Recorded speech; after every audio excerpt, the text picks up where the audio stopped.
Hi everybody, Dan Illman, Matt Bernier kicking off the Pick 5 at Santa Anita on Saturday with race number 5, the Grade 3 Lazaro Barrera Stakes for 3-year-old sprinters. And you can play the Pick 5, you can play the race individually with your new DRF Bets account. Sign up at drf.com/join, type in the promo code TV150 and you'll access a $150 sign-up bonus. Here's the field of 3-year-old sprinters, and there's some pretty good ones in here, including the number 1 Canthaka, who gave a breakout performance, Matt, winning the San Vicente over course and distance 3 starts back, and then Jerry Hollendorfer got a little bit of Derby fever. You can understand, too, wanting to find out if this horse is good enough to go 2 turns and run against the best of his generation. I didn't think his San Felipe was really all that bad. He had a terrible start, stumbled really badly, and came with a nice belated run. And look, no match from McKenzie or Boldoro, but that's nothing to sneeze at. Then they chose the Bluegrass, and I have to be honest, I keep going back to it. I see Jimmy Creed, and I go, what are the chances this horse can go 2 turns?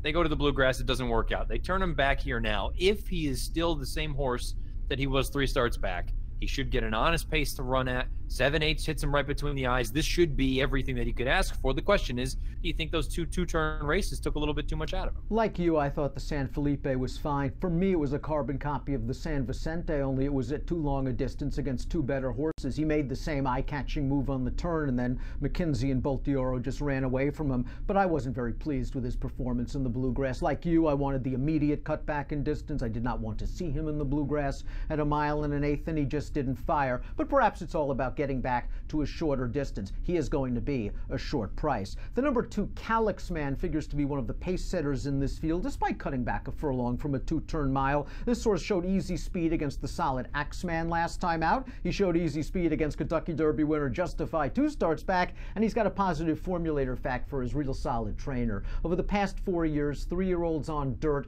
off a little bit of a layoff, 33% winners, a $3.62 ROI. I think this horse is rock solid. Is he a sprinter? I don't know, and I have to be honest with you. His only victory so far is gate-to-wire fashion. I think he's the speed nearest the rail, so if you're Alonso Quinones, I don't think you think about it. I think you send him and you hope that 7/8 isn't too sharp for him, because he's got some company just to his outside that could really make his life miserable if he's not a sprinter. Timeform US has the number 2 Calyx Man out there on the lead, but the blue bar, or I thought there was a blue bar, I guess there's not. 2, 3, 4 is our first 3 horses on the Timeform US pace projector, and McHale is the horse that you mentioned, one of 2 in here for trainer Bob Bapper. This is a lightly raced horse that has taken a ton of money in both starts, a little bit green in both starts. When he's made the lead, he kind of likes to drift down towards the inside, but I thought he was impressive in his debut. Last time out, he did do some work on the lead before being passed by Zulfikar, who we'll get to in a bit. I like this pace projector for McHale. If Calyx Man isn't a sprinter, maybe McHale settles in second, takes these things over, turning into the stretch, and holds off the closers. Agreed, especially if you think it could be a moderate pace as opposed to anything too fast or too slow. If he could be sitting, let's just say I'm throwing numbers out there, if they go 45 to the half and he's sitting just about a half length off, he could have this thing in the driver's seat, get the jump on everybody else, turn them for home, and put them away. We'll find out. I don't think the distance is going to be too much of an issue, but truth of the matter is he's going to need to prove that he can turn the tables on his uncoupled stablemate and handle the horses like Canthaka and anyone else. Now, you were wowed by Zulfikar's career debut on July the 7th of last year at Los Alamitos, and it's a shame that he had his share of physical problems after that race that delayed his next start since February, where he ran over a muddy track going 2 turns. Just throw that race out and you've got a horse. Both sprints are good tactical speed, good trip coming, and he's 5-2 on the line, which you could argue is fair.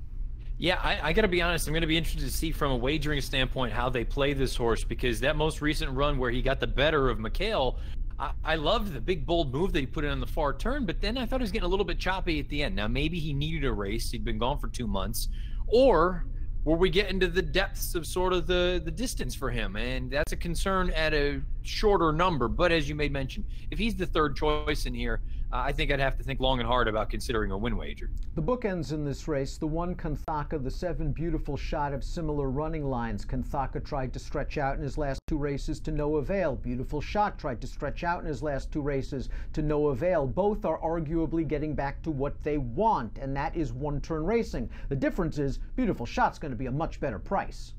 Yeah, significantly larger price. I think there's a case to be made that these past 2 races just draw lines through them because of the distances, but I can also understand anyone that looks at it and says, He did 0 running in the Gotham, even though he had a little bit of a troubled trip going into the far turn. And the Arkansas Derby, he was dreadful. If you take that a stance, this is a horse that's really hard to make. If you want to be on the kind side and say what he did as a 2-year-old, maybe he hasn't improved, but maybe he hasn't been allowed to do what he really wants to do, and this is it. Maybe you get a forward move. He would appreciate some pace up front as well. At the price, you can be kind, especially with this formulator fact for Keith Desormeaux coming up. Over the past 3 years, with 3-year-old dirt horses making their 3rd start after a layoff, 27% winners and a $3.80 ROI. You could easily make the case. Short off the layoff in a tough edition of the Gotham, 87-1. What did you really expect in the Arkansas Derby last time out? He's getting back to sprinting, and he has a nice outside post. King Cause goes out for Doug O'Neill off of a maiden win. The Buyers creeping forward with each and every start. He beat Bocephus in that race. Bocephus is kind of tough to like as a maiden, although he is multiple stakes plays. What about King Cause? I thought King Cause was okay when he broke his maiden. I didn't love that he popped to his left lead right back at the wire. That's a little bit of a concern, and now facing better horses and probably a more difficult pace situation. But I don't really have any knocks. If he's going to be a big number and you like him, use him. Canthaka the horse to beat? Matt, let's try and beat him. Let's throw up our top selections for the Grade 3 Lazaro Barrera. You're going with the 7 Beautiful Shot. Similar thinking with Canthaka, only you get a better price.